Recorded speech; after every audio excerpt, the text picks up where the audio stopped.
9월 26일 주일 오후 가정예배 함께 기도합니다. 하나님의 사랑 안에 거하며 살아가게 하심에 감사드립니다. 작은 자, 낮은 자, 가난한 자들에게 하나님의 사랑을 전하는 삶을 살아가게 하옵소서. 예수님의 이름으로 기도드립니다. 아멘. 다 같이 하나님께 찬양으로 영광을 올려드립니다. 찬송가 286장. 주 예수님 내 맘에 오사 찬양합니다.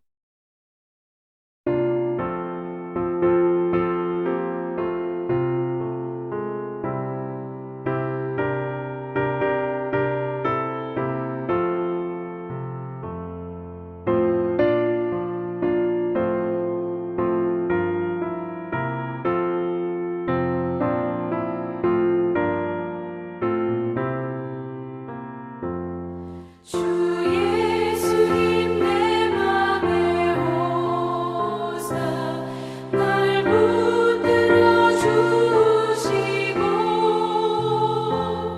내 마음에 새 힘을 주사 늘 기쁘게 하소서.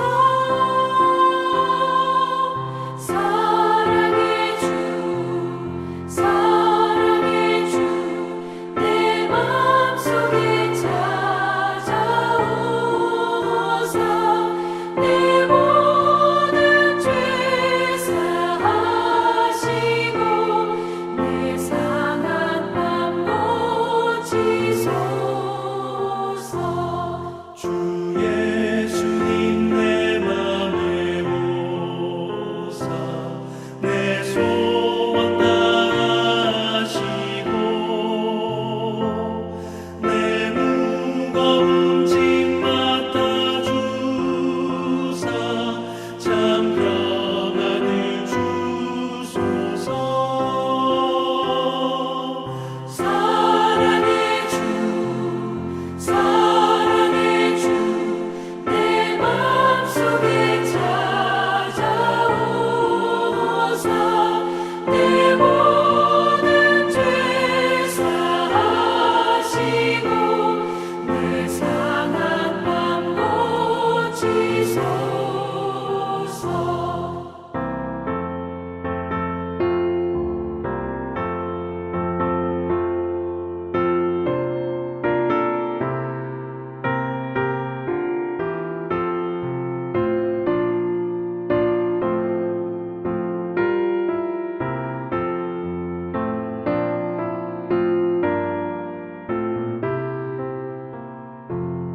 주 예수님 내 맘에 오사 날 정결케 하시고 그 은혜를 내 맘에 채워 늘 충만케 하소서. 사랑의 주 사랑의 주 내 맘속에 찾아오사 내 모든 죄 사하시고 내 상한 맘 고치소서. 주 예수님 내 맘에 오사 내 길 인도하시고 주 성령을 내 맘에 채워 늘 충만케 하소서. 사랑의 주 사랑의 주 내 맘속에 찾아오사 내 모든 죄 사하시고 내 상한 맘 고치소서. 아멘.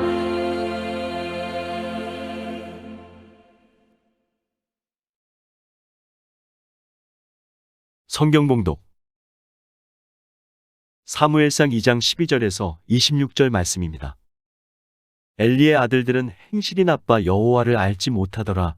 그 제사장들이 백성에게 행하는 관습은 이러하니 곧 어떤 사람이 제사를 드리고 그 고기를 삶을 때에 제사장의 사환이 손에 3살 갈고리를 가지고 와서 그것으로 냄비에나 솥에나 큰 솥에나 가마에 찔러 넣어 갈고리에 걸려 나오는 것은 제사장이 자기 것으로 가지되 실로에서 그곳에 온 모든 이스라엘 사람에게 이같이 할 뿐 아니라 기름을 태우기 전에도 제사장의 사환이 와서 제사 드리는 사람에게 이르기를 제사장에게 구워드릴 고기를 내라. 그가 내게 삶은 고기를 원하지 아니하고 날 것을 원하신다 하다가 그 사람이 이르기를 반드시 먼저 기름을 태운 후에 내 마음에 원하는 대로 가지라 하면 그가 말하기를 아니라 지금 내게 내라. 그렇지 아니하면 내가 억지로 빼앗으리라 하였으니 이 소년들의 죄가 여호와 앞에 심히 크면 그들이 여호와의 제사를 멸시함이었더라.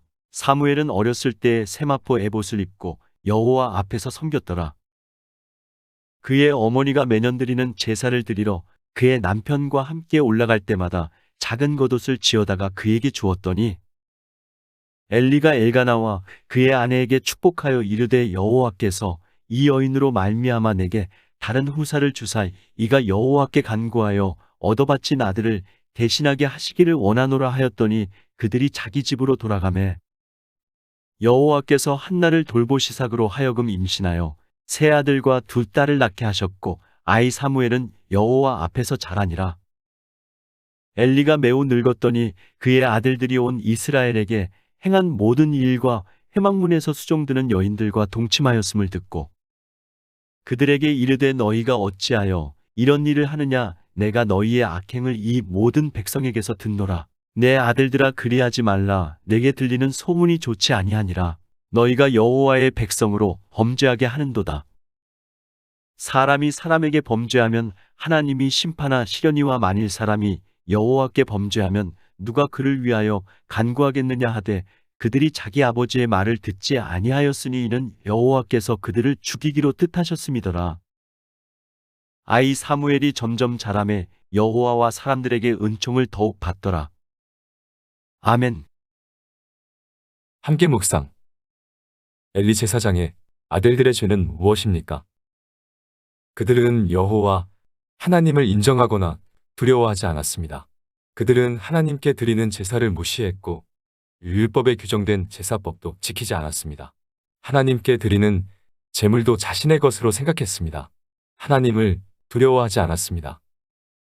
그래서 하나님의 말씀과 명령을 거역하면서도 마음에 아무런 거리낌 없이 행동했습니다. 하나님을 두려워하지 않고 자기 마음대로 생각하고 행동하며 살아감으로 하나님 앞에서 죄를 지으며 살아간 것입니다. 우리의 본래 모습도 그들과 큰 차이가 없었습니다. 하지만 하나님의 은혜로 성령님이 함께 하심으로 하나님을 경외하게 되었습니다. 그 은혜가 우리에게 주어진 것으로 인해 감사하며 삶을 살아야 합니다. 그리고 더욱 매일의 삶 속에서 거룩한 삶을 살아가기 위해 하나님이 하나님 되심을 잊지 않고 살아야 합니다. 우리는 두려워해야 할 대상인 하나님을 얼마나 인정하고 경외하며 살아가고 있는지 생각해 봅시다. 엘리 제사장의 2아들과 다르게 사무엘은 어떻게 자랐습니까? 엘리의 아들들은 하나님을 무시하는 생활을 했습니다. 하지만 사무엘은 하나님 앞에서 성실하게 자랐습니다. 사무엘은 어릴 때부터 하나님을 섬겼습니다. 이와 반대로 엘리의 2아들은 제사장으로서 범해서는 안 될 일들을 저질렀습니다. 사무엘은 여호와 앞에서 자랐으며 하나님과 사람들에게 은총을 받으며 자랐습니다. 즉, 예수님의 어린 시절과 같은 모습으로 자랐던 것입니다. 사무엘이 하나님의 은총을 받았다면 엘리의 2아들은 은총이 아니라 죽음이라는 형벌이 기다리고 있었습니다. 왜냐하면 하나님의 말씀을 무시했기 때문입니다. 하나님을 온전히 섬기지 못했기 때문입니다. 엘리 제사장의 2아들은 사무엘보다 더 좋은 환경에서 자랐습니다. 그리고 다른 사람들에게 선한 영향력을 끼칠 수 있었습니다. 그러나 그들은 도리어 여호와의 백성들을 범죄하게 만들었습니다. 우리도 좋은 환경에 있습니다. 하나님의 은혜로 빛과 소금이 되었습니다. 다른 사람들에게 복음을 증거하고 선한 영향력을 끼칠 수 있습니다. 우리는 과연 빛과 소금으로서 선한 영향력을 끼치고 있는지 생각해 봅시다. 교회와 나라를 위한 기도 제목. 코로나19와 관련하여 어려움을 겪고 있는 모든 자들에게 하나님의 사랑과 위로가 넘치도록, 성도들의 건강, 가정, 자녀, 사업장이 항상 하나님의 보호하심 가운데 거할 수 있도록, 다음 세대가 하나님의 말씀을 사랑하고 귀히 여기는 삶을 살아갈 수 있도록, 하나님을 경외하며 빛과 소금의 역할을 감당하는 동천의 가족들이 되도록, 한 주간의 일들과 서로를 위해 그리고 교회와 나라를 위해 기도하신 후에 주님께서 가르쳐 주신 기도로 예배를 마칩니다. 하나님의 은혜와 평강이 넘치는 한 주가 되기를 소망합니다.